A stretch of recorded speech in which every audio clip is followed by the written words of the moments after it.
லக்ஷ்மீநாத சமாரம்பாம் நாதயாமுன மத்தியமாம் அஸ்மத் ஆச்சாரிய பரியந்தாம் வந்தே குரு பரம்பராம். நமஸ்காரம். ஸ்ரீ ஆண்டாள் ரங்கமன்னார் திருவடிகளே சரணம்.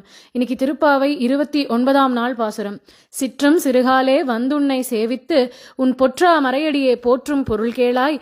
பெற்றம் மேய்த்துண்ணும் குலத்தில் பிறந்து நீ குற்றேவல் எங்களை கொள்ளாமற் போகாது இற்றை பறைகொள்வான் அன்றுகான் கோவிந்தா. எற்றைக்கும் மேழேழு பிறவிக்கும் உந்தன்னோடு உற்றோமே ஆவோம் உனக்கே நாம் ஆட்செய்வோம் மற்றை நம் காமங்கள் மாற்றேலோர் எம்பாவாய். திருப்பாவையில ஆண்டாள் தன்னை ஒரு கோப கன்னிகையாகவே அனுகாரம் பண்ணிண்டா. தான் வசிக்கக்கூடிய ஸ்ரீவில்லிபுத்தூரையே ஆயர்பாடியாக பாவிச்சுண்டா. தன்னுடைய தோழிகள் எல்லாரையும் சக கோபியர்களாக கருதினாள். அங்க இருக்கக்கூடிய ஸ்ரீவில்லிபுத்தூர் கோவில் வட்டபத்திரசாயி பெருமாளினுடைய கோவிலையே நந்தகோபரது திருமாளிகையாக பாவித்தாள். உள்ள எழுந்தருளி இருக்கக்கூடிய வட்டபத்திரசாயி பெருமாளையே கண்ணனாக நினைச்சுண்டா. இப்படி அத்தனையும் ஒரு கோப கன்னிகையாகவே அனுகாரம் பண்ணிட்டு தான் 1 29ஆம் நாள் பாசுரம் வரைக்கும் ஆண்டாள் பாடியிருக்கா.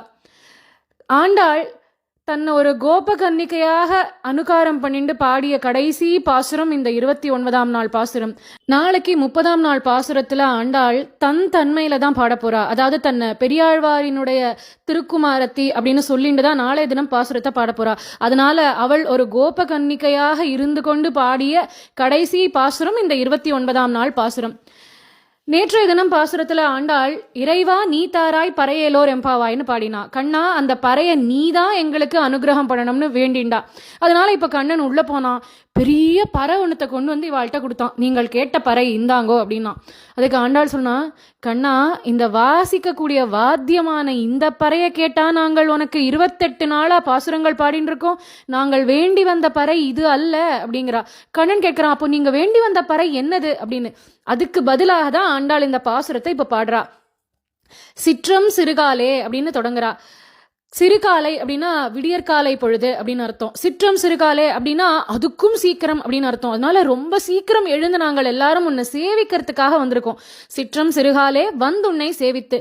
எதுக்காக இவ்வளோ சீக்கிரம் வந்திருக்கோம் தெரியுமா கண்ணா? ஏன்னா பொழுது விடிஞ்ச உடனே நீ மாடுகள் மேய்க்கிறதுக்கு கிளம்பிடுவியே, அதுக்கு முன்னாடி உன்னை வந்து சேவிக்கணும் அப்படின்னு பிரம்ம முகூர்த்த வேளையிலேயே உன்னை தேடி வந்திருக்கோம் அப்படிங்கிறா.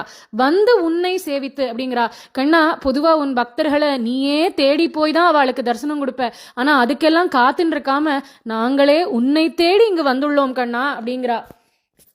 அதுவும் நாங்கள் ரொம்ப சுலபமாலாம் வந்துடல. எங்களது பெரியவர்கள் நாங்கள் உன்னை சந்திக்கவே கூடாதுன்னு சொல்லி நிலவரைகள் எல்லாம் கட்டி எங்களை அது உள்ள பூட்டி வச்சிருந்தா. அதுக்கப்புறம் அவளே நாட்டில் மழை பெய்யணும், அதுக்காக நாங்கள் எல்லாரும் நோன்பு நோக்கணும்னு சொல்லி எங்களை நிலவரைகள்லேருந்து வெளியில் அழைச்சின்னு வந்து மார்கழி மாதம் பூரா பிரம்ம முகூர்த்த வேளையில் பாவை நோன்பு நோக்கணும்னு சொன்னா. அதுக்காக எங்களுக்கு துணையாக உன்னையே அனுப்பியும் வச்சா. நாங்களோ முதல் 5 பாசுரங்கள் மூலமாக இந்த நோன்பை பற்றி எல்லாருக்கும் எடுத்து சொன்னோம். அடுத்து 10 பாசுரங்கள் மூலமாக 10 தோழிகளையும் எழுப்பினோம். அதுக்கப்புறமா நந்தகோபருடைய திருமாளிகைக்கு வந்து அங்கே காவலாளிகள் நந்தகோபர், யசோத, பலராமன், நப்பின்னை பிராட்டி, பிறகு கண்ணன்னு எல்லாரையும் எழுப்பி வந்தது எதுக்கு தெரியுமா? உன்னை சேவிக்கிறதுக்கு தான் கண்ணா. நாங்கள் எதுக்காக உன்னை சேவிக்க வந்திருக்கோம் தெரியுமா கண்ணா? உன் பொற்றா மறையடியே போற்றும் பொருள் கேளாய். உன்னுடைய அந்த பொன்னாலான தாமரை போன்ற அந்த திருவடிகளையே போற்றி நாங்கள் பாட வந்துள்ளோம். உன்னுடைய திருவடிக்கு மங்களாசாசனம் பண்றதுக்காக நாங்கள் வந்திருக்கோம் கண்ணா. இந்த இடத்துல ஆண்டாள் உன் பொற்றா மறையடியே அப்படிங்கிறா. அது என்ன பொன்னாலான தாமரை அப்படின்னா, பொண்ணுக்கு அப்படின்னு ஒரு சில குணங்கள் உண்டு. தங்கம் அப்படின்னா தங்கத்துக்கு வாட்டமே கிடையாது. தங்கம் ரொம்ப ஒளி பொருந்தியதாகவும் இருக்கும். அதுவே ஒரு தாமரை மலர் அப்படின்னு எடுத்துட்டா மிகவும் சுகந்தம் வீசக்கூடியதா இருக்கும். ஆனா சீக்கிரமே தாமரை பூ வாடிடும், ஆனா மிருதுவா இருக்கும். ஆனா பொற்றாமரைனா என்ன அர்த்தம் அப்படின்னா, கண்ணனுடைய திருவடி தாமரையானது வாடவே வாடாது, ஒளி பொருந்தியதாகவும் இருக்கும், சுகந்தமும் வீசும், மிருதுவாகவும் இருக்கும். அதனால பொண்ணுக்கு உரியதான லட்சணங்களும் உண்டு, தாமரைக்கு உரியதான லட்சணங்களும் உண்டு. அதனால பொற்றாமரை அடியே போற்றும் பொருள் கேளாய். அந்த தாமரை போன்ற திருவடிகளை போற்றி பாடுவதற்காக வந்திருக்கோம் அப்படிங்கிற ஆண்டாள். எதற்காக தெரியுமா உன் திருவடியை நாங்கள் போற்றி பாட வந்திருக்கோம்? பெற்றம் மேய்த்துண்ணும் குலத்தில் பிறந்து நீ குற்றேவல் எங்களை கொள்ளாமற் போகாது. கண்ணா நீ நினைச்சிருந்தா ராஜாக்களுக்கு போய் அவதாரம் பண்ணியிருக்கலாம், ரிஷிகளுக்கோ ஞானிகளுக்கோ போய் அவதாரம் பண்ணியிருக்கலாம். ஆனா இதுவோ அறிவொன்றும் இல்லாத ஆய்குலம். இந்த ஆயர் குலத்துல அவதாரம் பண்ணியே கண்ணா. பெற்றம் அப்படின்னா பசுமாடுகள்னு அர்த்தம். பெற்றம் மேய்த்துண்ணும் அப்படின்னா இந்த ஆயர் குலத்து ஜனங்கள் எல்லாரும் தங்களது பசுமாடுகளை மேய விட்டுட்டு தங்களது மாடுகள் சாப்பிட்டதுக்கு அப்புறமா தான் இவா சாப்பிடுவாளாம். அதனால பெற்றம் மேய்த்து அப்புறமா பிறகு உண்ணும். அதனால பெற்றம் மேய்த்துண்ணும் குலத்தில் பிறந்து. அப்பேற்பட்ட அந்த ஆயர்களுடைய கருணை எப்பேற்பட்டது. ஒரு ஜீவன் பசியோடு இருக்கிறச்சே அதை பட்னி போட்டுட்டு நம்ம தனியாக சாப்பிடக்கூடாதுன்னு அந்த மாடுகளை மேய விட்டுட்டு அந்த மாடுகள் சாப்பிட்டதுக்கு அப்புறம் சாப்பிடக்கூடியவர்கள் இந்த ஆயர்கள். அதனால தான் கருணை கொண்ட அந்த ஆயர்களுடைய குலத்தில் கள்ளம் கபடமே இல்லாத நிர்மலமான பக்தி கொண்ட அந்த ஆயர்களுடைய குலத்தில் நீ பிறந்தியே, நீ குற்றேவல் எங்களை கொள்ளாமற் போகாது.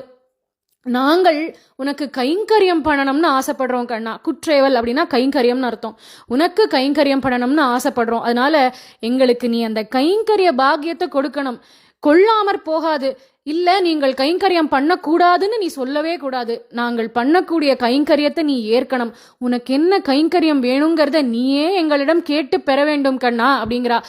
எப்பவுமே எஜமானர்னு ஒருத்தர் இருக்காருன்னா அவர் தான் தன்னுடைய சேவகர்கள் கிட்ட தனக்கு என்ன வேலை வேணும்னு சொல்லுவார். அதனால கண்ணா, நீ எங்களுக்கு சுவாமி, நாங்கள் உனது அடியவர்கள். அதனால உனக்கென்ன கைங்கரியம் பண்ணணும், என்ன கைங்கரியம் பண்ணா உன் மனதுக்கு ஆனந்தம் தோன்றுமோ அந்த கைங்கரியத்தை பண்றதுக்காக நாங்கள் காத்துன்னு இருக்கோம் அப்படிங்கிறா. மேலும் சொல்றா, இற்றை பறை கொள்வான் அன்று கான் கோவிந்தா. கண்ணா, நாங்கள் வேண்டி வந்த பறை அப்படிங்கிறது இந்த கைங்கரிய பாகியம்தான். நீ நினைக்கிற மாதிரி பறைங்கிற அந்த வாத்தியத்தை வேண்டியெல்லாம் நாங்கள் வரல கண்ணா. அதனால இற்றை பறை கொள்வான் அன்று கான் கோவிந்தா, எற்றைக்கும் ஏழேழு பிறவிக்கும் உந்தன்னோடு உற்றோமே ஆவோம், உனக்கே நாம் ஆட்செய்வோம், மற்ற நம் காமங்கள் மாற்று அப்படிங்கிறா. கண்ணா, எற்றைக்கும் எல்லா காலத்திலையும் உனக்கு நாங்கள் கைங்கரியம் பண்ணணும்னு ஆசைப்படுறோம். அது வைகுண்டமாக இருந்தாலும் சரி, பூலோகமாக இருந்தாலும் சரி, எங்க இருந்தாலும் உனக்கு கைங்கரியம் பண்ணணுங்கிறது ஒண்ணுதான் எங்களுடைய ஆசை.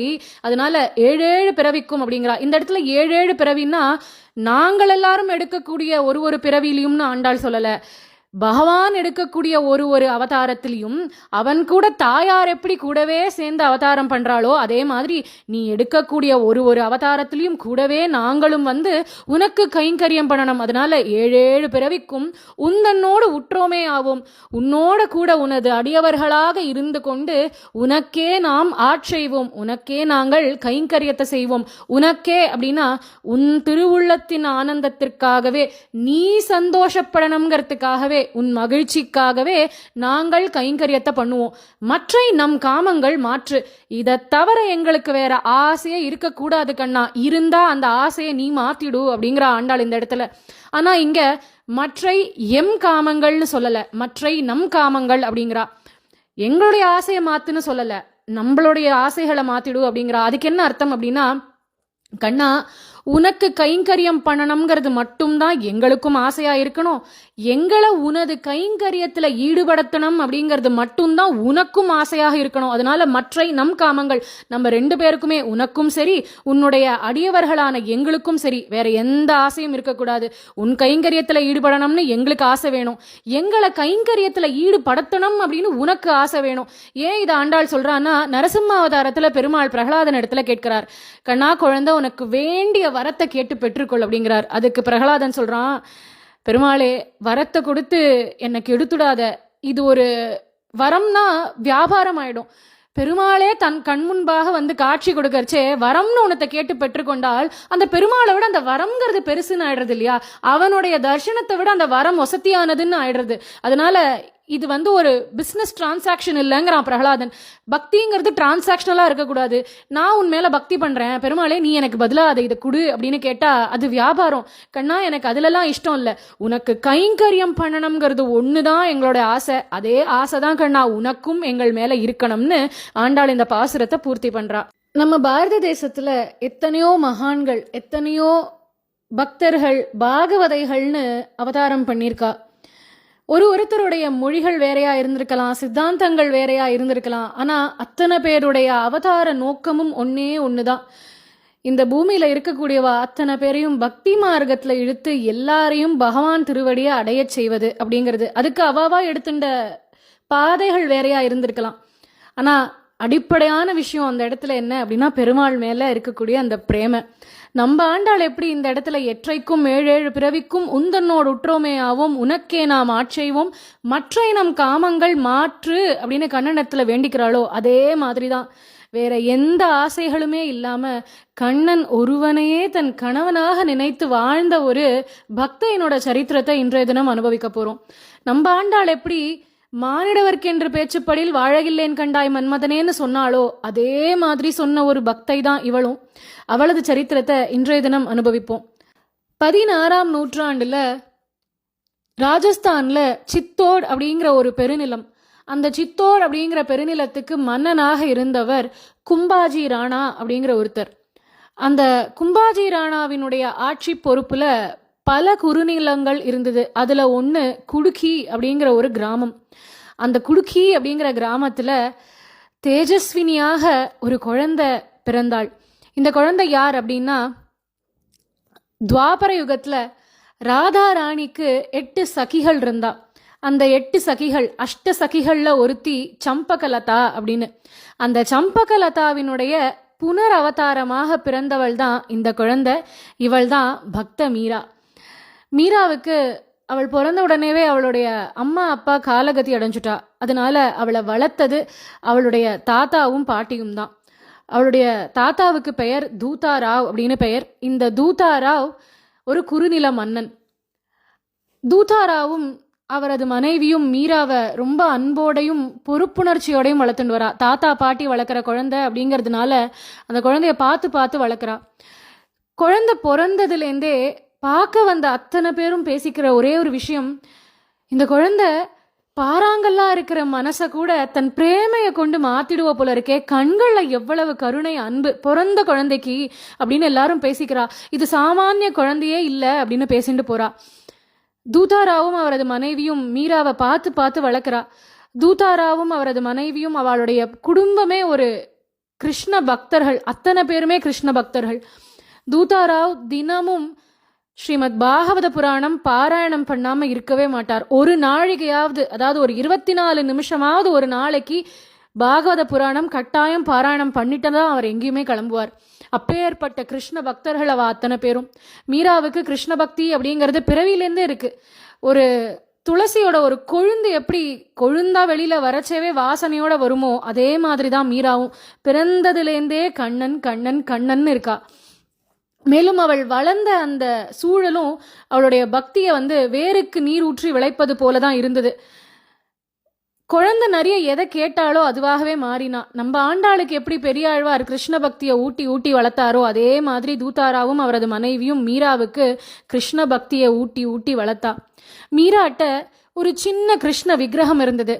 அந்த கண்ணனோட தான் அவ தினமும் விளையாடுவோம்னா பிரேமையோட விளையாடுவோம். சாதாரண விளையாட்டு இல்லை. அந்த கிருஷ்ணனுக்கு அழகா அலங்காரம் பண்ணி விடுவோம், நெத்திக்கிட்டு விடுவோம், தலையில முத்து குஞ்சலங்கள் எல்லாத்தையும் சாத்தி விடுவோம், மயில் பீலி சாத்தி விடுவோம், அழகான வஸ்திரங்கள் எல்லாம் அவளே தைச்சு கண்ணனுக்கு சாத்துவோம்.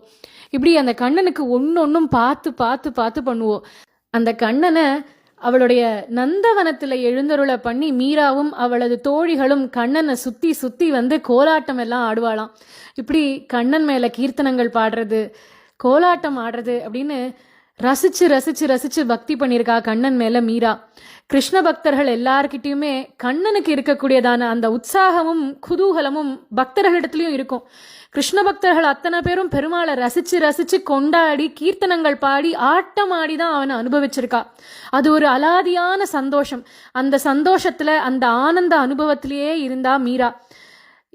கண்ணனையே பாடுவோம், கண்ணனை நினைச்சே வீணை வாசிப்போம், கண்ணனை நினைச்சு ஆடுவோம், திடீர்னு மூர்ச்சையாயும் விழுந்துடுவோம். பாகவதம் படிச்சான்னா கிளி மாதிரி படிப்போம், குயில் மாதிரி கிருஷ்ணன் மேல கீர்த்தனங்கள் பாடுவோம். அதனால தூதாராவுக்கும் அவரது மனைவிக்கும் இப்படி ஒரு பக்தி கொண்ட ஒரு குழந்தை பார்க்கறதுக்கும் அதிரூப சுந்தரியா இருக்கா. பெருமாள் மேலையும் பக்தி, நல்ல குணவதியாவும் இருக்கா. இப்படி ஒரு குழந்தை நம்ம வம்சத்துல பிறந்ததுன்னு சந்தோஷப்பட்டுக்கிறா தூதாராவும் அவரது மனைவியும். மீராவுடைய கிரகம் இருக்கக்கூடிய அந்த பகுதி வழியாதான் பல சாதுக்கள் பிருந்தாவனத்துக்கு யாத்திரையா போவாளாம். அதனால மீரா என்ன பண்ணுவோ, தினமும் பொழுது விடிஞ்ச உடனே இவாளுடைய அந்த வீட்டின் மாடி முகப்பு, அதாவது இந்த பால்கனின்னு சொல்லுவோம் இல்லையா, அங்க போய் நின்னுப்பலாம். கார்த்தால போய் நின்னுண்டான்னா சாயங்காலம் பொழுது சாயற வரைக்கும் மீரா அங்கதான் கால் கெடுக்க காத்துன்னு இருப்போம். அப்போ ஒரு நாள் அவளது பாட்டி போய் கேட்குறா, ஏண்டா குழந்தை இங்கேயே நின்றுருக்க அப்படின்னு. அதுக்கு மீரா சொல்றா, இல்லை பாட்டி, எல்லாரும் பிருந்தாவனத்துக்கு இந்த வழியா தானே போறா, அதனால அந்த பிருந்தாவன விஹாரியும் இந்த வழியா தானே வருவான், அதனால ஒருவேளை அவன் இன்னைக்கு என்ன பார்க்க வருவானோ அப்படின்னு அவனுக்காக காத்துன்னு இருக்கேன் அப்படின்னு. அதுக்கு அவ பாட்டி கேட்பா, ஏம்மா பிருந்தாவன விஹாரி நம்மளை பார்க்க வருவானா அப்படின்னு அந்த பாட்டி கேட்டா, அதுக்கு மீரா பதில் சொல்லலாம், வர்றதும் வராததும் கிருஷ்ணனுடைய இஷ்டம் பாட்டி, ஆனா அவனுக்காக காத்துன்னு இருக்கிறது தான் என்னுடைய ஸ்வபாவம், அவனுக்காக காத்துன்னு இருக்கிறதுல கூட ஆனந்தம் இருக்கு பாட்டி அப்படின்னு கார்த்தால தொடங்கி சாயங்காலம் வரைக்கும் அந்த கண்ணனுக்காகவே காத்துன்னு இருந்தா மீரா.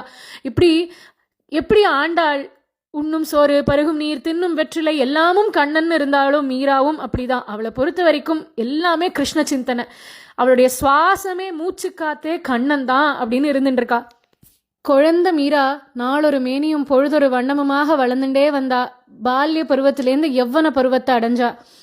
கண்ணன் மேல இருந்த அந்த பக்தியும் பிரேமையும் நாளுக்கு நாள் அவளுக்கு அதிகமாயிண்டே போறது. மீராவுக்கு அவளுடைய ஒரு நாள் அப்படின்னா கண்ணனுக்கு பூஜை பண்ணணும், அலங்காரம் பண்ணணும், நெய்வேத்தியம் பண்ணணும், கீர்த்தனம் பாடணும், அப்போதான் அவளுடைய ஒரு நாள் பூர்த்தியாகும். கிருஷ்ண பக்தி தவிர வேற எந்த சிந்தனையும் கிடையாது மீராவுக்கு. அடிக்கடி கண்களை மூடி தியானத்துல உட்காந்து போ. யாராவது வந்து என்ன மீரா பண்ற அப்படின்னு கேட்டா, இப்போதான் கண்ணன் என்ன ஆலிங்கனம் பண்ணிக்க வந்தான், எங்க காணோம் அப்படின்னு கண்ணை திறந்து கண்ணனை தேடுவலாம். இதுதான் அவளுடைய பக்தி பாவம். அப்படி இருக்க ஒரு சமயம் ஒரு சாதுர்மாசியம், அதுக்கு பல சாதுக்கள் தூதாராவினுடைய கிரகத்தை தேடி வரா.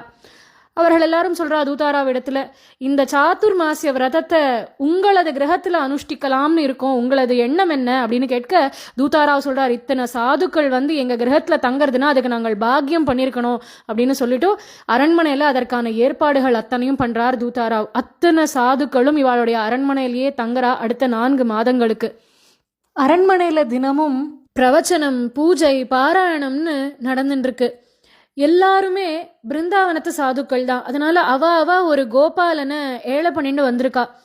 அவளுக்கு ஒரு ஆராதன மூர்த்தி. ஆனா இந்த மொத்த கோஷ்டிக்குமே ஒரு தனி ஆராதன மூர்த்தி இருக்கார். அவர் யார் அப்படின்னா கிரிதாரி. குன்று குடையா வெடுத்தாய் குணம் போற்றின்னு ஆண்டாள் பாடுறாளே, அதே கிரிதாரி தான். என் மக்கள், என் மாடுகள், என் கோபியர்கள்னு அத்தனை பேரையும் காக்க மலைய கொடையா பிடிச்சானே அந்த கிரிதாரிய மீரா பார்த்த வண்ணம் இருக்கா.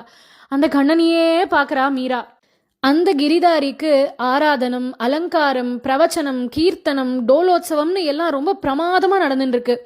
தூதாராவும் சாதுக்கள் வந்திருக்கா அப்படின்னு எல்லாத்தையும் பார்த்து பார்த்து ஏற்பாடு பண்ணியிருக்கார். மீராவுக்கு இந்த கிரிதாரியே பார்த்துட்டு இருக்கணும் போல இருக்கு. அந்த கிரிதாரி மீராவை பார்த்து கண் சுமிட்டுற மாதிரியும் மீராவை வாவான்னு கூப்பிடுற மாதிரியும் உணர்ந்தாள் மீரா. இதுதான் அவளுடைய பாவம். ஒரு நாள் இரவு பொழுது டோலோத்சவம் எல்லாம் முடிஞ்சது, சயன ஆர்த்தி எல்லாம் ஆச்சு, எல்லாரும் திரைய சாத்திட்டு எல்லாரும் படுக்க போயிட்டா. அடுத்த நாள் கார்த்தால விடிஞ்ச உடனே பெருமாளுக்கு சுப்பிரபாத சேவை ஆக போறது. திரைய விளக்கினா கண்ணனை காணும், அந்த கிரிதாரி விக்கிரகத்தையே காணும். ஒருவேளை நேற்றைய தினம் பண்ண அர்ச்சனையோட அந்த புஷ்ப குவியலுக்கு நடுவில் எங்கேயாவது பெருமாள் இருக்காரோ, சின்ன விக்கிரகமாச்சே, நடுவில் எங்கேயாவது பெருமாள் இருக்காளோன்னு தேடுறா. ஆனா பெருமாள் அங்க இல்லை. தூதாராவுக்கு என்ன பண்றதுனே தெரியல. சாதுக்கள் அத்தனை பேரும் இவராத்துக்கு வந்திருக்கா, பூஜை பண்றதுக்கு இங்க தங்கிக்கலாம்னு சொல்லிட்டு இப்போ அவளுடைய பெருமாளே காணமேன்னு வருத்தப்படுறார். காவலர்கள் எல்லாரையும் கூப்பிட்டு விசாரிக்கிறார், பெருமாள் எங்க போனார், எங்கேருந்தாவது தேடி கண்டுபிடிங்கோ அப்படின்னு. அவளாம் எங்களுக்கு தெரியலையே அப்படிங்கிறா. அப்போதான் தூதாராவின் மனைவி அந்த பாட்டி அவர் இடத்துல சொல்றா, நம்ம பேத்தி மீரா நந்தவனத்துல ஒரு கிருஷ்ண விக்கிரகம் வச்சுட்டு விளையாடின்னு இருக்கா, ஒருவேளை அந்த விக்கிரகமானு போய் பாருங்கோ அப்படிங்கிறா. அங்க போய் பார்த்தா அது இந்த சாதுக்களுடைய கிரிதாரி விக்கிரகம் தான். அந்த விக்கிரகத்தை வச்சுட்டு மீரா அணைச்சிக்கிறா, கொஞ்சரா, அந்த விக்கிரகத்துக்கு அலங்காரம் பண்ணி விடுறா, அந்த விக்கிரகத்தோட பேசுறா. அதை அவள் ஒரு விக்கிரகமாவே பார்க்கல, தன்னுடைய கண்ணனாவே பார்த்து பேசின்னு இருக்கா. இந்த சாதுக்கள் எல்லாரும் பார்க்கறா, எந்த விக்கிரகத்துக்கு இந்த சாதுக்கள் வேத மந்திரங்கள் எல்லாம் ஜபிச்சு பூஜை பண்ணாலோ அந்த விக்கிரகத்துக்கு அவ பிரேம பூஜை பண்ணிட்டு இருக்கா. அப்போ தூதாராவ் சொல்றாரு, அம்மா குழந்தை தப்பு, இது விளையாட்டு சாமான் கிடையாதுமா, அவளுடைய பூஜை பண்ணக்கூடிய உபாசன மூர்த்தி, அந்த பெருமாள் அவள் இடத்துல திருப்பி கொடுத்துடணுமா, சாதுக்களுடையது, பெரியவாளுடைய விக்கிரகம், அது கொடுத்துடுங்கிறார். மீரா கொடுக்கல, அந்த விக்கிரகத்தை இன்னும் தன்னோட அணைச்சுக்கிறா, இறுக்கி அணைச்சுக்கிறா. அப்போ தூதாரா வலுக்கட்டாயமா அந்த விக்கிரகத்தை அவள் இடத்துலேருந்து வாங்குறார். அப்போ அப்படியே அங்கேயே மூர்ச்சையாகி விழுந்துட்டாள் மீரா. இதை பார்த்த அந்த சாதுக்களுக்கெல்லாம் நன்னா புரிஞ்சுது, சாமானிய குழந்தை இல்லை, இவோ பெருமாள் மேல பக்தி பண்றதுக்காகவே அவதரிச்ச ஒரு குழந்தை. அதனால தூதாராவ் இடத்துல சொல்றா, இந்த விக்கிரகம் சரியான இடத்துல தான் வந்து சேர்ந்திருக்கு, யார் இடத்துல இருக்கணுமோ அவள் இடத்துல தான் அந்த விக்கிரகம் இருக்கு, இனிமே மீராவே அந்த கிரிதாரி விக்கிரகத்தை வச்சுக்கட்டும் அப்படின்னு சாதுக்கள் அந்த விக்கிரகத்தை மீரா இடத்துல ஒப்படைச்சிட்டோம். அங்கேருந்து கிளம்பிடுறா. இந்த வந்துட்டு போன சாதுக்கள் கோஷ்டியில ரகுநாததாசர் அப்படின்னு ஒரு சாது, இவர் சித்தோடில் இருக்கக்கூடிய அந்த கும்பாஜி ராணாவினுடைய குலகுரு இவருக்கு மீராவை நினைச்சு அவ்வளவு ஒரு சந்தோஷம். எப்பேற்பட்ட பெண் அவள், பெருமாள் மேல எவ்வளவு பக்தி, என்ன அழகா கீர்த்தனங்கள் பாடுறா, என்ன அழகா பாகவத புராணம் கதைகள் எல்லாம் சொல்றா, பெரியவர்கள் இடத்துல எவ்வளவு பக்தி அப்படின்னு அவளை நினைச்சு மாஞ்சு போறார். அப்போ இந்த ராணாவின் இடத்துல வந்து அதை சொல்றார், எப்பேற்பட்ட பெண் தெரியுமா, எவ்வளவு நல்ல குணவதி தெரியுமா அவள் அப்படின்னு மீராவை பத்தி கும்பாஜி ராணாட்ட சொல்றார். இவர் சொன்ன விதம் வேற, அதை ராணா புரிஞ்சுண்ட விதம் வேற. அவனுக்கு உடனே மீரா மேல கல்யாண ஆசை வந்துடுத்து. மீராவை கல்யாணம் பண்ணிக்கணும்னு ஆசைப்படுறான் ராணா. உடனே ரகுநாததாசர் இடத்துலயே சொல்றான், தூதாராவ் உங்களுக்கு ரொம்ப வேண்டப்பட்டவராச்சு, அவர் இடத்துல போய் என் சார்புல மீராவை பெண் கேளுங்கோன்னு அனுப்பி வைக்கிறான். இந்த ரகுநாததாசர் யோசிக்கிறார், இது நல்ல விஷயம் தானே, மீராவின் பக்தியை பத்தி ரகுநாததாசருக்கு நன்னா தெரியும், அந்த பெண் ஒரு ரத்தினம் போன்ற பெண், அவளுக்கு நல்ல கணவனாக அமைஞ்சாதான் அவளுடைய பக்தி மேலும் வளரணும். அதனால அவள் பக்திக்கு ஒரு முட்டுக்கட்டை போடாத ஒருத்தனா, அவள் பக்தியை மேலும் மேலும் வளர்க்கக்கூடிய ஒருத்தனா கிடைச்சா அவளுக்கு நல்லது. அதனால இந்த ராணா அவளை நல்லபடியா பார்த்துப்பான் அப்படின்னு நம்பினார் ரகுநாததாசர். அதனால அவரும் போய் தூதாராவின் இடத்துல பெண் கேட்க, தூதாராவ் காத்துட்டு இருக்கார் மீராவுக்கு எப்படியாவது ஒரு கல்யாணம் பண்ணி வைக்கணும்னு. ஏன்னா தாத்தா பாட்டி 2 பேர் வளர்க்குறா, இவாளுக்கோ வயசாயிடுத்து, இவா காலத்துக்கு அப்புறம் அந்த பெண்ணை பார்த்துக்க போறவா யார், அவளோ அப்படி ஒரு பக்தி ரத்தனமா இருக்கா, அந்த பொக்கிஷத்தை ஒரு நல்ல கையில ஒப்படைச்சிட்டு போகணும் அப்படிங்கிறது தாத்தாவுக்கும் பாட்டிக்குமான ஒரு ஆசை. அதனால அவர் உடனே இந்த கல்யாணத்துக்கு சம்மதிச்சுடுறார். இப்போ இதை போய் மீராவிடத்துல தெரிவிக்கணும். அதனால மீராவை தேடிண்டு வரார். பேத்தி என்ன சொல்ல போறாளோ அப்படின்னு அவருக்கு பயம். ஏன்னா அவருக்கு நன்னா தெரியும் இவளுடைய எண்ணம் என்னன்னு அவருக்கு தெரியும். இருந்தாலும் கல்யாணம் பண்ணாம வச்சுக்க முடியாது இல்லையா, அதனால கல்யாணம் எல்லாம் பேசியாச்சு, நிச்சயமே ஆயிடுத்து. இப்போ மீராட்ட வந்து இந்த விஷயத்த சொல்ல போறார். ஆனா மீராவோ தன்னுடைய அந்த கிரிதாரி விக்கிரகத்தை வச்சுண்டு அவளது மேனி சிலிர்க்க கண்கள்லேருந்து ஜலம் பெருகி வர மேரோபதி சோயி அப்படின்னு பெருமாள் மேல கீர்த்தனம் பாடின்னு இருக்கா. मोरे थो गिरिधर गोपाल दूसरो न कोई, मोरे तो गिरिधर गोपाल दूसरो न कोई, जाके शिर मोर मुकुट मेरो पति सोई, प्रभो जाके शिर मोर मुकुट मेरो पति सोई, प्रभो शंख चक्र गदा पद्म घंटमाल सोई, शंख चक्र गदा पद्म घंटमाल सोई, मोरे तो गिरिधर गोपाल दूसरो न कोई, मोरे तो गिरिधर गोपाल दूसरो न कोई. இந்த பாட்டில் மீரா சொல்றா, அந்த மயில் பீலி சூடிண்டு நிற்கிறானே கண்ணன், அவன்தான் என்னுடைய பதி அப்படிங்கிறா. இதை தூரேந்து தூதாராவை பார்க்குறார். இவள்கிட்ட வந்து எப்படி இந்த விஷயத்த சொல்றதுன்னு யோசிக்கிறார். ஆனால் வேற வழி இல்லை, சொல்லிதான் ஆகணும் அப்படின்னு பக்கத்தில் வந்தார். கண்ணா குழந்தை, எப்போ பாரு இப்படி விளையாட்டுத்தனமா இருக்கியம்மா, கொஞ்சம் பொறுப்போட நடந்துக்க வேண்டாமா, உனக்கு வயசாகிறதோ இல்லையோ அப்படின்னார். அதுக்கு மீரா கேட்குறா, நான் என்ன தாத்தா பொறுப்போடு நடந்துக்கல, கார்த்தால சீக்கிரம் எழுந்தேன், பெருமாளுக்கு பூஜை பண்ணேன், மலர்கள் எல்லாம் பறித்து மாலை தொடுத்து கண்ணனுக்கு சாத்தினேன், நைவேத்தியம் பண்ணேன், கீர்த்தனங்கள் எல்லாம் பாடினேன், பாகவத புராணம் படித்தேன், இன்னும் என்ன தாத்தா பொறுப்போட நடந்துக்கணும் அப்படின்னு கேட்க தூதாராவ் சொல்றார், இங்க பாருமா, எங்களுக்கு வயசாருது, உனக்கும் வயசாருது, நீ நல்ல துணையா பார்த்து கல்யாணம் பண்ணிக்க வேண்டியது அவசியம், அதனால உனக்கு ஒரு வரன் வந்தது, அந்த வரனை நான் பேசி முடிச்சுட்டேன் அப்படின்னார். அதுக்கு மீரா பதில் சொல்றா, தாத்தா விளையாடுறியா, ஏற்கனவே கல்யாணம் ஆனவாளுக்கு யாராவது கல்யாணம் பண்ணி வைப்பாளா தாத்தா அப்படின்னா. என்னம்மா சொல்ற, உனக்கு எப்போ கல்யாணம் ஆச்சு அப்படின்னா. அந்த கண்ணனோட எனக்கு எப்போ கல்யாணம் ஆயிடுத்து தாத்தா, வேற யாரையாவது போய் கல்யாணம் பண்ணி வைப்பாளோ அப்படிங்கிறா. உடனே அவர் சொல்றார், அதெல்லாம் இல்லை, கண்ணன் உன் பத்தி அப்படிங்கிறதெல்லாம் இல்லைம்மா, இந்த உலக வாழ்க்கைக்கு கொஞ்சம் இறங்கி வா, உனக்கு கட்டாயம் ஒரு ஆண் துணை தேவை, அதனால உனக்கு கும்பாஜி ராணாவோட பேசி நிச்சயம் பண்ணியாச்சு, அடுத்த முகூர்த்தத்தில் உன்னுடைய விவாகம் அப்படிங்கிறார். மீரா அப்படியே மூர்ச்சை ஆகி அங்கேயே கீழே விழுந்துட்டா.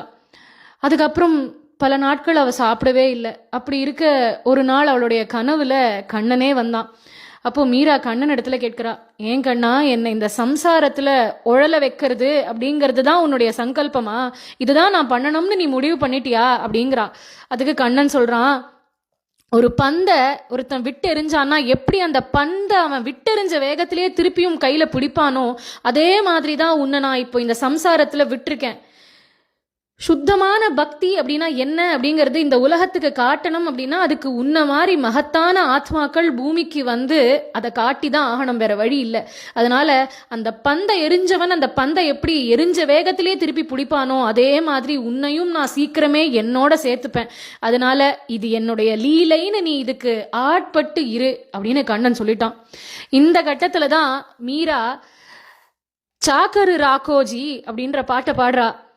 கண்ணா, நீ எனக்கு எஜமானன், நான் உன்னுடைய ஒரு தாசி, உன்னுடைய அடிமனா, நீ என்ன சொல்றியோ அதை தான் நான் பண்ணுவேன் கண்ணா. என்னை நீ கொண்டு போய் ஒரு ஏலத்துல கூட மீரா ஒரு தரம், மீரா 2 தரம், மீரா 3 தரம்னு வித்துட்டு வந்துடலாம், நான் உன்னை எதுவுமே கேட்க மாட்டேன் அப்படிங்கிறா. அந்த அளவுக்கு கண்ணன் இடத்துல மொத்தமா தன்னை ஒப்படைச்சுட்டாள் மீரா. அதனால கண்ணன் சொன்ன வார்த்தை அப்படிங்கிறதுனால கல்யாணத்துக்கு ஒத்துக்கிறா. கண்ணனுக்காக, கண்ணன் தன்னுடைய லீலைக்கு ஆட்பட்டு இருக்கணும்னு சொன்ன ஒரே காரணத்துக்காக அந்த கல்யாணம் நடக்கிறது. தூதாராவ் பல சீதனங்களை தன் பேத்திக்காக கொடுத்து அனுப்புறார். ஆனா மீராவோ அந்த சீதனம் எதுலேயும் அவளுக்கு பற்று இல்லை. தன்னுடைய கிரிதாரி விக்கிரகத்தையும் தன்னுடைய பாகவத புராண புஸ்தகத்தையும் தன் நெஞ்சோடு அணைச்சுண்டு அது ரெண்டுத்தையும் எடுத்துட்டு தன்னுடைய புக்காத்துக்கு போனா மீரா. அங்க போய் பார்த்தா மாட மாளிகைகளும் கூட கோபுரங்களுமா இருக்கு. மீராவுக்குன்னு ஒரு தனியா பெரிய ஒரு அந்தப்புறம், அவ்வளவு பூஷணங்களை கொண்டு வந்து கொட்டியிருக்கான் ராணா. மீராவுக்குன்னு அத்தனை பணிப்பெண்கள் வேற அங்க இருக்கா, அத்தனையும் இருக்கு. ஆனா மீராவோட சித்தம் அது எதுலையுமே போகல. அவளுக்கு அவளது கிரிதாரி, அவளோட பாகவத புராணம், அவ்வளவுதான். தன்னுடைய அறைக்கு பக்கத்திலேயே ஒரு பெருமாள் சன்னதியும் கொடுத்துருக்கான் ராணா. அந்த பெருமாள் சன்னதியில இந்த கிரிதாரியை ஏழ பண்ணிண்டா. பக்கத்திலேயே அந்த பாகவத புராண புஸ்தகத்தையும் எழுந்துருள பண்ணினா. தினமும் எழுந்து இந்த பெருமாளுக்கு பூ தொடுத்து மாலை சாத்துவோம், பெருமாளுக்கு நைவேத்தியம் பண்ணுவோம், பெருமாள் மேல கீர்த்தனங்கள் பாடுவோம். இப்படியே தான் அவளோட பொழுது போயின்னு இருந்தது. ராணாவுக்கோ புது மனைவி அப்படிங்கிறதுனால தினமும் அவளை பார்க்கறதுக்காக ஆசையா வருவான். எல்லா கணவர்கள் மாதிரி தான் அவனும் ஒரு சாதாரண கணவன் ஒரு மனைவி கிட்ட எப்படி லௌகீக ஆசையோட வருவானோ அதே மாதிரி தான் ராணாவும் வருவான். ஆனா மீராவோ அவன் வந்த உடனே, வாங்கோ மகாராஜ், உங்களுக்காக தான் காத்துட்டு இருந்தேன் அப்படின்னு சொல்லுவோம். ராணா கேட்பான், என்ன மீரா, என் இடத்துல ஏதாவது சொல்லணுமா? ஆமா, இன்னைக்கு பாகவத புராணத்துல குந்தி ஸ்துதி படிச்சேன், பிரகலாத ஸ்துதி படிச்சேன், துருவஸ்துதி படிச்சேன், திரௌபதி சரணாகதி எப்படி பண்ணா தெரியுமா, கண்ணன் காளிங்கன் மேல எப்படி நர்த்தனம் ஆடினான் தெரியுமான்னு ஒன்னொன்னுத்த பத்தியும் ரசிச்சு ரசிச்சு ரசிச்சு ஒரு பிரவச்சனமே பண்ணிடுவோம் மீரா ராணாவிடத்துல. ராணாவும் எந்த லௌகிக ஆசையோடு வந்திருந்தாலும் சரி அது அத்தனையும் மறந்து மீரா பேசுறது அத்தனையும் ஆனந்தமா கேட்டுட்டு இருப்பார். மற்ற மனைவிகள் இடத்துலலாம் போனா, இவர் ராஜா அப்படிங்கிறதுனால இன்னும் சில மனைவிகள் உண்டு ராணாவுக்கு. அந்த மனைவிகள் எல்லாரும் ராணாவிடத்துல எனக்கு என்ன நகை வாங்கினீங்கோ, எனக்கு என்ன புது வஸ்திரம் வாங்கினீங்கன்னு கேட்டுட்டு இருப்பா. ஆனா மீராவோ இவள் இடத்துக்கு ராணா வந்தாலே ராணாவுடைய மனசே சாந்தமடையும்படி பெருமாளை பற்றின சத் விஷயங்களையே சொல்லிட்டு இருப்போம். இதுதான் பக்தர்களுடைய ஒரு தனி சிறப்பு. அவளை நம்மளால சம்சாரத்தில் பிடிச்சி இழுக்க முடியாது, ஆனால் அவள் நம்மளை ரொம்ப சுலபமாக பக்தியில் பிடிச்சி இழுத்துடுவா. அதனால ராணாவோட மனசு மீராவை எப்போ சந்திச்சாலும் அப்படியே காத்துல மிதக்கிற மாதிரி லேசா ஆகிறத ராணா உணர்ந்துக்கிறான். அதனால அடிக்கடி இதுக்காகவே மீராவை பார்க்கறதுக்கு ராணா வருவான். அப்படி இருக்க ஒரு சமயம் ராணா மீரா இடத்துல கேட்குறான், எல்லாரும் அது வேணும் இது வேணும்னு கேட்கிறா, உனக்கு எந்த ஆசையுமே இல்லையா, உனக்கு ஏதாவது பண்ணணும்னு ஆசையா இருக்கு, ஏதாவது கேளேன் அப்படின்னு. அதுக்கு மீரா சொல்றா, அடியேனுக்கு எல்லாம் இருக்கு, கேட்கறதுக்கு எதுவுமே இல்லை. எனக்கு இந்த கிருஷ்ண விக்கிரகத்தை இங்க ஏழை பண்ணிக்கிறதுக்கு ஒரு இடம் கொடுத்துருக்கேளே, இதுக்கு மேல நான் கேட்கறதுக்கு என்ன இருக்கு, எனக்கு எந்த ஆசைகளும் இல்லை அப்படிங்கிறா. ராணா சொல்றான், ஆசை இல்லைனாலும் பரவாயில்ல, எனக்காக ஏதாவது கேளேன் அப்படின்னு. அதுக்கு மீரா சொல்றா, அப்படி உங்களுக்கு என் ஆசையை நிறைவேற்றியே ஆகணும்னு தோணித்துன்னா ஒரே ஒரு ஆசை தான் இருக்கு, எனக்கு அந்த பிருந்தாவனத்துக்கு போய் கண்ணனை சேவிக்கணும்னு ஆசை அப்படிங்கிறா. உடனே ராணா தன்னுடைய தம்பியான ஜெய்மல் அப்படிங்கிறவனை அழைச்சு கொஞ்ச காலத்துக்கு ராஜ்ய பொறுப்பை நீ பார்த்துக்கோ, நான் மீராவை அழைச்சிட்டு பிருந்தாவனத்துக்கு யாத்திரை கிளம்புறேன் அப்படின்னு சொல்லிட்டான். அதனால இப்போ ஜெய்மல் பொறுப்புல இருக்கு இவாளுடைய ராஜ்யம். ராணாவுக்கு ஒரு சகோதரி உண்டு, அவளது பெயர் ஊதா. ராணாவுக்கு வேற சில மனைவிகளும் இருக்கா. இவா எல்லாரும் இப்போ ராஜ்யத்தை பார்த்துட்டு இருக்கா. ராணாவும் மீராவும் பிருந்தாவன யாத்ரா கிளம்புறா. அப்போ இந்த மாதிரி மீராமாயி யாத்ரா கிளம்புறா அப்படிங்கிற விஷயம் ஊர்ல இருக்கிற எல்லாருக்கும் தெரிய வருது. மீராவினுடைய கீர்த்தனங்கள் எல்லாம் நாடெங்கும் பிரபலமாயிடுத்து. அதனால பல சாதுக்கள் மீராமாயி யாத்திரை போறானா நாங்களும் கூட போவோம் அப்படின்னு இவாளோட வந்து சேர்ந்துக்கிறா. ஒரு சாதாரண யாத்திரையாக இருந்தது இப்போ சத்சங்க யாத்திரையா மாறிடுத்து. ஒரே பஜனையும் நாமாவளியும் பாடிண்டு எல்லாரும் பிருந்தாவனத்துக்கு வந்தா மீரா அவ்வளவு உற்சாகத்தோட ராணாவுக்கு பிருந்தாவனத்துல ஒரு இடத்தையும் சுத்தி காட்டுறா. இங்கதான் கண்ணன் அந்த லீல பண்ணான், இந்த லீல பண்ணான், இங்கதான் காளிங்க நர்தனம் ஆச்சுன்னு.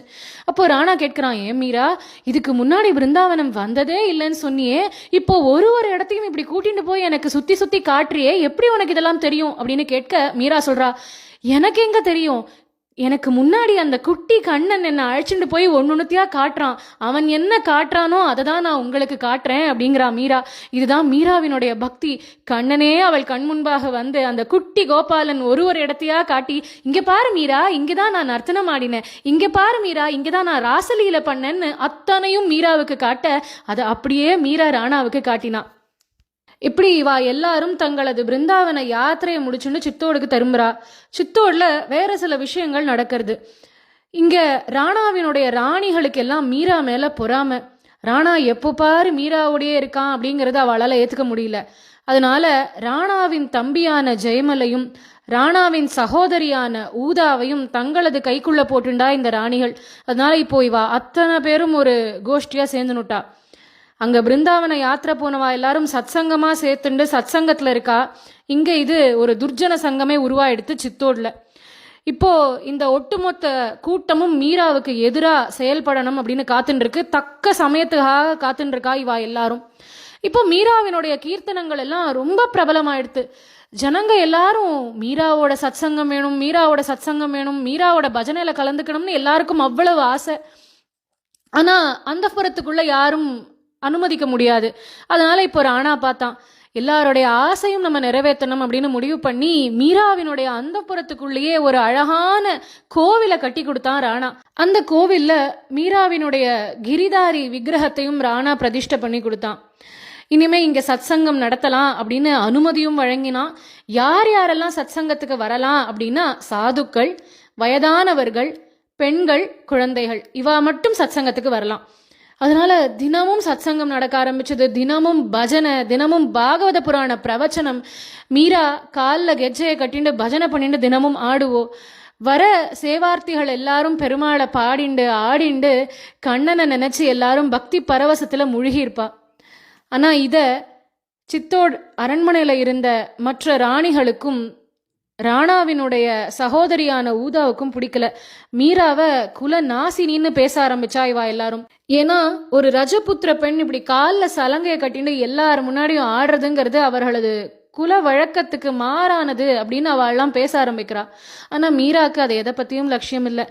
ஏன்னா ராமனையும் கிருஷ்ணனையும் சீதையையும் தப்பா பேசின உலகம் தானே இது, என்ன தப்பா பேசினா இப்போ என்ன அப்படின்னு அவள் பாட்டுகளுடைய கிருஷ்ண பக்தியிலேயே இருக்கா. இப்படி காலங்கள் கொஞ்சம் கொஞ்சமா உருண்டோட ராணாவுக்கு இப்போ கொஞ்சம் கொஞ்சமா மீரா மேல வெறுப்பு அதிகமாக ஆரம்பிச்சது.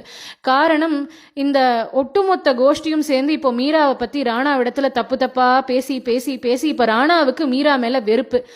நல்லவனாக தான் இருந்தான், பக்தியில அவனும் மீராவோடையே ஆழ்ந்துதான் இருந்தான். ஆனாலும் மீராக்கு இருக்கிற அளவு பக்குவம் அவனுக்கு இல்லையே. என்ன இருந்தாலும் லௌகீகம் தானே.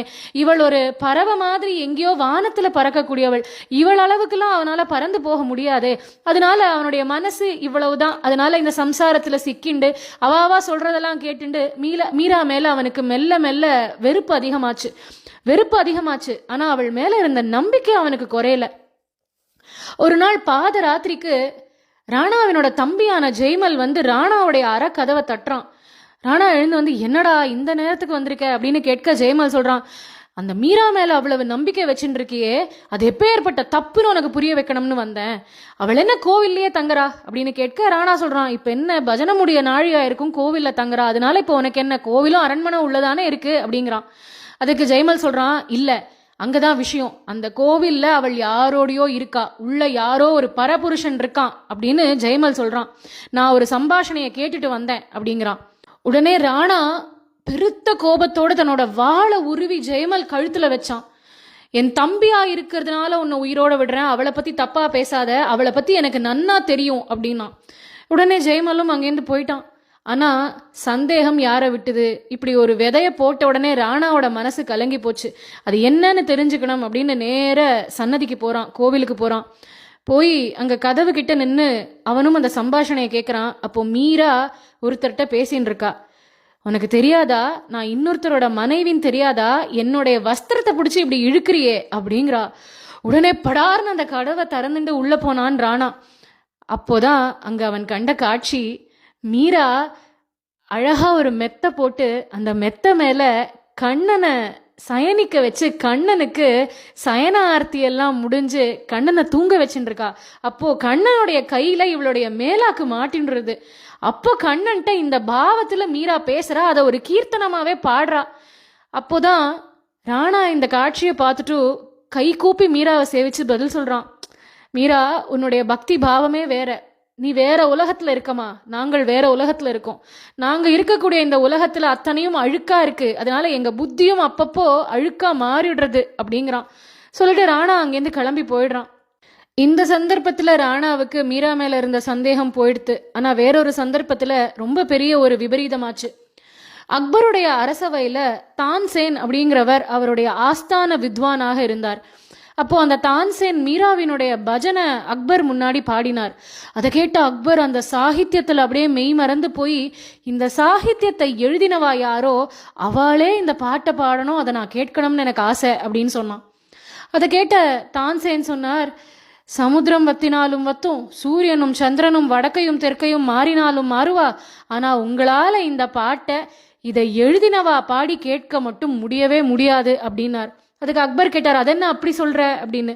உடனே தான்சேன் சொன்னார், ஆமா, உங்களுடைய பரம விரோதி அப்படின்னு நீங்கள் கருதக்கூடிய அந்த கும்பாஜி ராணாவினுடைய பட்ட மகிழ்ச்சி எழுதின பாட்டு தான் இது, அதனால அங்க போய் எங்க நம்ம இந்த பாட்டை கேட்க முடியும், அதனால அப்படி சொன்னேன் அப்படின்னார். அதுக்கு அக்பர் சொல்றார், நான் ஒரு விஷயத்துல ஆசைப்பட்டேன்னா அதை நடத்தியே தீருவேன் அப்படின்னு. தான்சேன் சொல்றார், வேணா ஒண்ணு பண்ணலாம், அந்த கோவிலுக்குள்ள பரபுருஷர்களுக்கு அனுமதி இல்லை, ஆனா சாதுக்களை அனுமதிக்கிறா, அதனால நம்ம சாது வேஷம் வேணா போட்டுன்னு அந்த கோவிலுக்குள்ள போய் பஜனையை கேட்டுட்டு வரலாம் அப்படின்னு தான்சேன் சொல்ல 2 பேரும் உடனே கிளம்புறா. கிளம்பி சித்தோடுக்கு பக்கத்துல ஒரு காட்டு பிரதேசத்துல குதிரையை நிறுத்திட்டு அங்கேயே தங்களது ஆடைகளை மாத்திண்டு சாதுக்கள் மாதிரி அரண்மனைக்கு வந்தா. பஜனையை நன்னா கேட்டா. அற்புதமா இருந்தது மீராவினுடைய பஜனை. அதனால அக்பரும் தான்சேனும் பஜனை முடிஞ்சதுக்கு அப்புறமா மீராவை போய் சந்திச்சா. மீரா கொஞ்சம் சங்கோஜப்படுறா, யார் இந்த சாதுக்கள் அப்படின்னு. இவா சொல்றா, ரொம்ப அற்புதமா இருந்தது உங்களுடைய பஜனை, அதனால உங்களுக்கு ஏதாவது சன்மானம் கொடுக்கணும்னு ஆசை அப்படின்னு ஒரு ரத்ன ஹாரத்தை எடுத்து நீட்டினார் அக்பர். மீரா அதை மரியாதையோட மறுத்துட்டா. சாதுக்கள்னு சொன்னேன், உங்களுடைய ஆசீர்வாதங்களுக்கு நன்றி, ஆனா இந்த மாதிரி சன்மானங்களை எல்லாம் அடியேன் வாங்கிக்கிறது இல்லை அப்படிங்கிறா. உடனே அக்பர் சொல்றார், நாங்க 2 பேரும் பிருந்தாவனத்திலேருந்து வந்திருக்கோம். உடனே மீரா குழந்தை மாதிரி மாறிட்டா. கள்ளங்கபடே இல்லாத ஒரு மனசு அவளுக்கு. பிருந்தாவனம்னு சொன்ன உடனே அவளுடைய முகம் மலர்ந்துருத்து. பிருந்தாவனத்திலேருந்து வரேளா அப்படின்னு கேட்க அக்பர் சொல்ற, ராமா, கண்ணனே இந்த ரத்னஹாரத்தை உங்களிடத்துல கொடுக்க சொல்லி அமிச்சான் அப்படின்னு சொல்லி அந்த ரத்னஹாரத்தை இப்போ மீரா வாங்கிக்கிறா. கண்ணன் கொடுத்தான் அப்படின்னு சொன்னதுனால அதை மீரா வாங்கிக்கிறா. நீங்க யார், உங்களுக்கு எப்போ கண்ணன் காட்சி கொடுத்தான், இந்த மாதிரி கேள்வி எல்லாம் அவளுக்கு கேட்க தெரியல. அந்த அளவுக்கு குழந்தை மனசு. கண்ணன்னு பேர் எடுத்த உடனே கண்ணன் கொடுத்த மாலையான்னு வாங்கிக்கிறா. வாங்கி அவள் சாத்திக்கல, தன்னுடைய கிரிதாரிக்கு அந்த ரத்ன மாலையை அணிவித்தாள் மீரா. இப்போ அக்பரும் தான்சேனும் அங்கேருந்து கிளம்பி வெளியில வரா. தங்களது குதிரை கிட்ட வந்தா, திருப்பியும் தங்களது ஆடைகளை மாத்திண்டா, குதிரை ஏறி கிளம்பி போயிட்டா. ஆனா இது அத்தனையும் ஒருத்தன் பார்த்துருக்கான். அவன் தான் ஜெய்மல். நேர இப்போ ஜெய்மல் போய் ராணாவுடைய கதவை தட்டி, அன்னைக்கு ஒரு நாள் நான் சொன்னேன் அவ தப்பு பண்றான்னு, அன்னைக்கு நீங்க நம்பல, இன்னைக்கு கையும் களவுமா அவ மாட்டிருக்கா அப்படின்னு சொல்லவே ராணா சொல்றான், அன்னைக்கே ஒன்று நான் கொல்லாம விட்டேன் என்னோட தம்பிங்கிறதுனால, திருப்பியும் இன்னைக்கு மீராவை பத்தி வந்து என் இடத்துல தப்பா பேசாத, அவளை பத்தி எனக்கு தெரியும், அவள் மேல எனக்கு நம்பிக்கை இருக்குன்னு சொல்றான் ராணா. ஆனா ஜெய்மல் சொல்றான், நான் சொல்றத நம்பலல்ல, போய் கிருஷ்ணர் கோவில்ல பாருங்கோ, உங்களுக்கே தெரிஞ்சிடும். கிரிதாரிக்கு ரத்ன மாலை சாத்திருக்கா மீரா. அந்த ரத்ன மாலையை கொடுத்துட்டு போனது யார் தெரியுமா? உங்களது பரம விரோதியான அக்பர். அக்பர் இங்க வந்துட்டு போயிருக்கான், அது தெரியுமா உங்களுக்கு அப்படின்னு ஜெய்மல் கேட்க ராணாவுக்கு இப்போ சந்தேகம் கொஞ்சம் கொஞ்சமா வருது. ஜெய்மல் சொல்றான், எப்போ நீங்க என்ன நம்பலையோ நான் உங்களோட இனிமே இருக்க போறது இல்ல, ஆனா இந்த விஷயம் மட்டும் உண்மை, வந்துட்டு போனது அக்பர் அப்படின்னு சொல்லிட்டு ஜெய்மல் அங்கேருந்து கிளம்பிடுறான். இப்போ நேர ராணா கோவமா கோவிலுக்கு வந்து மீராவிடத்துல கேட்கிறார், ரத்ன மாலை எங்க அப்படின்னு. மீரா உடனே, அதோ கண்ணனுக்கு சாத்திருக்கே பாருங்கோ அப்படின்னு காட்டுறா. அந்த ரத்தின மாலையை திருப்பி பார்த்தா அதுல அக்பருடைய முத்திரை இருக்கு. இதை பார்த்த ராணாவுக்கு ரொம்பவும் கோபம். ஏற்கனவே ஜெய்மல் வேற ராணாவை குழப்பிட்டு போயிருக்கான். அதனால இப்போ மீராவை பார்த்து ராணா கேட்கிறான், எத்தனை நாளா உனக்கு அக்பரோட தொடர்பு அப்படின்னா. மீராவுக்கு இதை சகிச்சுக்கவே முடியல, உடஞ்சே போயிட்டா. மகா பதிவிரத்தையாக வாழ்க்கை நடத்தின்னு இருக்கா மீரா. என்னதான் கிருஷ்ண பக்தையாவே இருந்தாலும் தன் பதியினுடைய வாக்க ஒரு நாள் கூட மீரா மீறினதில்லை. அவள் மேல இப்படி ஒரு பழியா அப்படின்னு அவளால தாங்கிக்க முடியல. கண்ணன்ட்ட கதறா, ஏன் கிருஷ்ணா, இதெல்லாம் நான் கேட்கணும்னு தான் என்னை கல்யாணம் பண்ணி உன்னை விட்டு பிரிச்சு என்ன அனுப்பிச்சு வச்சிருக்கியா அப்படின்னு நொந்துக்கிறா. இப்போ ராணா எந்த ஒரு விசாரணையுமே பண்ணாம மீராவை சிறையில் அடைக்க சொல்லிட்டான். மேலும் அவளுக்கு பலவாறு சித்திரவதைகள், எப்படி பிரகலாதனை ஹிரண்யகசிபு சித்திரவதை பண்ணானோ அதே மாதிரி மீராவுக்கு விஷத்தை கொடுக்க சொன்னான், பாலில் கலந்து. இது பெருமாளுடைய பிரசாதம்னு சொல்லி கொடுங்கோ, சாப்பிட்டுடுவா அப்படின்னு. மீரா அந்த பாலை சாப்பிட்டா. ஆனால் அவளுக்கு ஒன்றுமே ஆலை. அந்த விஷம் அத்தனையும் ஏற்கனவே நீலமேக சியாமளனாக இருக்கக்கூடிய அவளது கிரிதாரி தேகத்துக்கு ஏறிடுத்து. இன்னும் நீலம் பாஞ்சு காட்சியளித்தான் கிரிதாரி. அடுத்து ஒரு மரப்பெட்டிக்குள்ள ஒரு பாம்பை வச்சு இதுல சாலக்கிராம மூர்த்தி இருக்காருன்னு சொல்லி மீராவின் இடத்துல கொடுக்க வச்சான் ராணா. அப்போ மீரா ஆசையோட தரப்போ, அப்போ அவள் கையில அந்த பாம்பு கொத்திடும், மீரா போயிடுவோ அப்படிங்கிறது அவனுடைய திட்டம். மீரா ஆசையா அந்த சாலக்கிராம பெட்டிய கண்ணனை நினைச்சுட்டே திறந்தா. உள்ள நிஜமாவே ஒரு சாலக்கிராமம் தான் இருந்தது, பாம்பு மறைஞ்சு போயிடுத்து. இப்படி ஒரு ஒரு விஷயத்திலேருந்தும் கண்ணன் அவளை காப்பாத்திண்டே வந்தான். இப்போ ராணா பார்த்தான், ஜனங்களும் ஓயாம ராணாவிடத்துல வந்து மீரா மாயை எப்போ விடுவிக்க போறீங்கோ, அவ மேல எந்த தப்பும் இல்லை அப்படின்னு கோரிக்கை வச்சுட்டே இருக்கா. இப்ப ராணா பார்த்தான், இதெல்லாம் தாங்க முடியல, சரி அவளை இல்லாமலே பண்ணிடுவோம் அப்படின்னு காட்டுல கொண்டு எங்கேயாவது விட்டுட்டு வந்துடுங்கோ அப்படின்னா. அந்த காட்டுக்கு போய் கூட அவளுக்கு அங்க அந்த வழியா வந்த சாதுக்கள்னால ஒரு சத்சங்கம் ஏற்பட்டு அங்கேயும் பஜனை தான். இப்போ ராணா பார்த்தான், சரி திருப்பி அரண்மனைக்கே கூட்டிட்டு வருவோம், நல்ல புத்தி சொல்லி பார்ப்போம், அவளோட மனசை கிருஷ்ண பக்தியிலேருந்து மாத்தி லௌகீக விஷயங்கள்ல செலுத்த வைப்போம் அப்படின்னு பலவாறு முயற்சி எடுத்தான். பாட்டு கச்சேரிகளுக்கு அழைச்சின்னு போனான், நடன கச்சேரிகளுக்கு அழைச்சின்னு போனான். அங்க போனாலும் எல்லாரும் மீராமாயி வந்திருக்காளேன்னு, பாட்டும் கிருஷ்ணன் பாட்டு தான், நடனமும் கிருஷ்ணன் பத்திய நடனங்கள் தான். அதனால மீராவினுடைய கிருஷ்ண பக்திய ராணாவால மறக்கடிக்கவே முடியல. இப்படி இருக்க ஒரு சமயம் விஜயதசமி தர்பார். அந்த தர்பாருக்கு கட்டாயம் ராஜா ராணியோட வந்துதான் அமரணும். அதனால ராணா சொல்லியிருக்கான், விஜயதசமி தர்பாருக்கு நீ தயாராகி வரணும் அப்படின்னு. மீரா பதியோடைய கட்டளையை என்னைக்குமே மீறினது கிடையாது, அதனால அவளும் தயாராயின்னு இருக்கா. அந்த தர்பாருக்கு தயாராகிறச்சே கூட அவள் மனசுல ராசலீலைக்கு தயாராகிற மாதிரியான ஒரு பாவம் தான் ஏற்பட்டதே தவிர அரசவைக்கு போறோங்கிற எண்ணமே இல்லை மீராவுக்கு. அப்போ தயாராயின்னு இருக்கா. திடீர்னு அவள் காதுகள்ல குழலோசை கேட்கறது. அந்த குழலோசை கேட்ட உடனே அவளோட மனசு அவள் இடத்துல இல்லை. கண்ணன் ஞாபகம்தான். அந்த கோவிலுக்கு ரொம்ப நாளா போகக்கூடாதுன்னு ராணா சொல்லி மீரா போகாமலே இருக்கா. குழலோசை கேட்ட உடனே அந்த குழலோசை எங்கேருந்து வருதுன்னு தேடிண்டே போறா. பார்த்தா கோவில்லேருந்து வருது. அந்த கோவிலுக்கு ஓடி போனா பழையபடி காலில் சலங்கை எடுத்து கட்டிண்டா. சாதுக்கள் அத்தனை பேரும் கோவில் வாசல்ல காத்துன்னு இருக்கா. மீரா வந்த உடனே அத்தனை பேரும் சேர்ந்து பஜனை பண்ணா. மீரா காலில் சலங்கையை கட்டிண்டு ஆடிண்டு பாடிண்டு கண்ணனை அனுபவிச்சுட்டு இருக்கா. இப்போ ராணாவுக்கு அவ்வளவு கோபம். தர்பாருக்கு வான்னு சொல்லி கூட என் கட்டளை அவ ஏற்கலையே அப்படின்னு ஏற்கனவே கோவத்துல இருக்கான். இன்னும் போகக்கூடாதுன்னு சொல்லி வச்சிருந்த கிருஷ்ணன் கோவிலுக்கு போயிருக்காளேங்கிறது இன்னும் கோவத்தை ஏற்படுத்திட்டு, அதனால பண்ணவே கூடாத காரியத்தை பண்ணான். பீரங்கிகள் எல்லாத்தையும் கோவிலை சுத்தி அணிவகுக்க வச்சு கோவிலையே தகர்க்க சொன்னான் ராணா. அங்க இருந்த பக்தர்கள் எல்லாரும் ஓடிட்டா. ஆனா மீராவோ போய் தன்னுடைய கிரிதாரியோடைய அந்த விக்கிரகத்தை இறுக்கி கட்டினுட்டா. நாலா பக்கத்துலேருந்தும் பீரங்கியால சுடுறா. மொத்த கோவிலையும் தரமட்டமா ஆக்கிட்டான் ராணா. நினைச்சுட்டான் அவ்வளவுதான், இதோட மீரா போயிட்டா அப்படின்னு நினைச்சுட்டு அவன் கிளம்பி போயிடுறான். இப்போ மீராவுக்கு தோணினது ஒரே ஒரு விஷயம். இத்தனை நாள் பதிவிரதா தர்மம் அப்படின்னு அந்த தர்மத்தை மீறாம இருந்தா.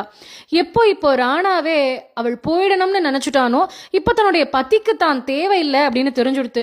இந்த வாழ்க்கையிலேருந்து தனக்கு விமோச்சனம் அப்படின்னு நினைச்சுண்டா. அதனால தன்னுடைய கிரிதாரிய தன்னுடைய புடவையிலேயே சேர்த்து கட்டிண்டா. நடந்து நடந்து நடந்து யமுனா தீரத்தை அடைந்தாள் மீரா.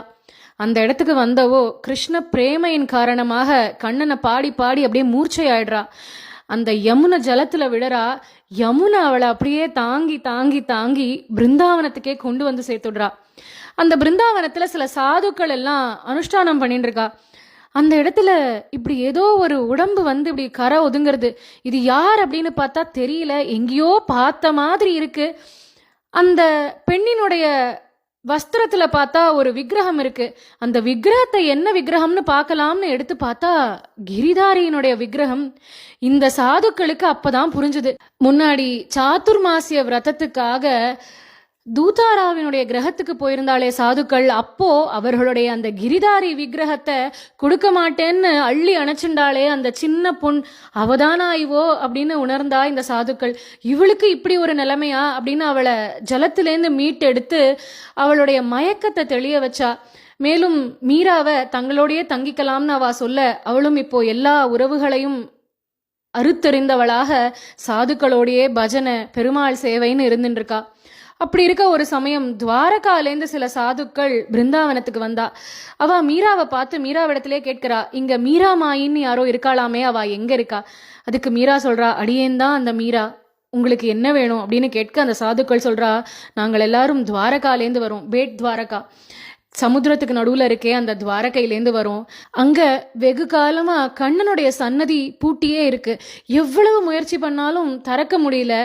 அதனால மீரா அப்படிங்கிற ஒரு பக்த என்னைக்கு அந்த கண்ணன் சன்னதியில கீர்த்தனம் பாடுறாளோ அன்னைக்குதான் அந்த சன்னதி திறக்கும்னு எங்களது பெரியவர்கள் எங்கள்கிட்ட சொல்லியிருக்கா. அதனால அந்த மீராபாய தேடின்னு நாங்கள் இங்க வந்திருக்கோம். அந்த மீராமாயி எங்க இருக்கா அப்படின்னு மீராட்டே கேட்கிறா. அப்போ மீரா சொன்னா, அடியேனுடைய பெயர் தான் மீரா, ஆனா அடியேனுக்கு அந்த அளவு பிரபாவம் எல்லாம் இருக்கான்னு தெரியாது. கண்ணனுடைய சங்கல்பம் அதுவானால் கண்ணன் முன்னாடி பாடுறதுக்கு அடியேன் காத்துன்னு இருக்கேன் அப்படின்னு இவாளோட கிளம்பி போறா மீரா. துவாரக சன்னதியை அடைஞ்சா. அங்க மனமுருகி கீர்த்தனங்கள் பாடத் தொடங்கினாள் மீரா. சுத்தி இருக்கிற அத்தனை பேரும் மீரா கூடவே சேர்ந்துட்டு மீரா கே பிரபு கிரிதர நாகரு, மீரா கே பிரபு கிரிதர நாகரு, கிரிதர கிரிதர கிரிதர கிரிதரன்னு விண்ணப்பிழக்கிற அளவுக்கு அங்க கிரிதர கோஷம். இந்த கோஷத்தை கேட்டுன்னு அந்த கண்ணனால பேசாம இருக்க முடியல. அந்த அழகான துவாரகாதீசனுடைய கதவுகள் ஜல்லுன்னு அப்படி திறக்க, உள்ள பட்டு பீதாம்பரதாரியா, காதுகள்ல மகர குண்டலம், கழுத்துல வனமாலை, கௌஸ்துபமாலை, அழகான அந்த மந்தஹாச சிரிப்பு, சிரசுல கிரீட்டம், அதுக்கும் மேல அழகான மயில் பீலி, கைகள்ல கைவளை, இடுப்புல ஒட்டியானம், கால்கள்ல சலங்கை, கருணையே பொழிகின்ற அவனது தாமரை மலர் போன்ற அந்த கண்கள்னு காட்சி கொடுத்தான் துவாரகாதீசன். கண்கள்லேருந்து மீராவுக்கு தாரத்தாரையா தண்ணி கொட்டுறது. எந்த கண்ணனை விட்டு இத்தனை வருஷம் பிரிஞ்சிருந்தாலோ அந்த கண்ணனை சேர போறோங்கிற ஆனந்தம் அவளுக்கு. அவளை பார்த்து கண்ணன் தன்னுடைய இரு கரங்களையும் நீட்டி, போரும் மீரா, என்னிடத்துல வா அப்படின்னு கூப்பிட்டானாம். ஓடி போய் அந்த கண்ணனுடைய திருவடியில விழுந்தா. அந்த கண்ணனோட இரண்டரை கலந்துட்டாள் மீரா. அவளுடைய புக்காத்துக்கு போயிட்டா, அவளுடைய ஆத்துக்காரோட போய் சேர்ந்துட்டா மீரா. எந்த கண்ணனை தன்னுடைய கணவன் இத்தனை வருஷமா வரிச்சுட்டு இருந்தாளோ அந்த கண்ணனையே போய் சேர்ந்தா மீரா. ஆண்டாள் இந்த பாசுரத்துல சொல்ற மாதிரி, எற்றைக்கும் ஏழேழு பிறவிக்கும் உந்தன்னோடு உற்றோமே ஆவோம் உனக்கே நாம் ஆட்செய்வோம் மற்றை நம் காமங்கள் மாற்று அப்படின்னு வாழ்ந்தவள் தான் மீரா. அந்த கண்ணன் நமக்கும் மீராவுக்கு கொடுத்த சத்சங்கம் மாதிரி மேல் மேலும் சத்சங்கத்தை கொடுக்கட்டும். அவன் திருவடி மேல நமக்கு மாறாத பக்தியை அந்த கண்ணனே நமக்கு அனுகிரகம் பண்ணணும் அப்படின்னு பிரார்த்திச்சுண்டு இன்றைய தினம் பாசுரத்தை பூர்த்தி பண்ணுவோம். நாளைய தினம் நாளை பாசுரத்தை அனுபவிப்போம். ராதே கிருஷ்ணா.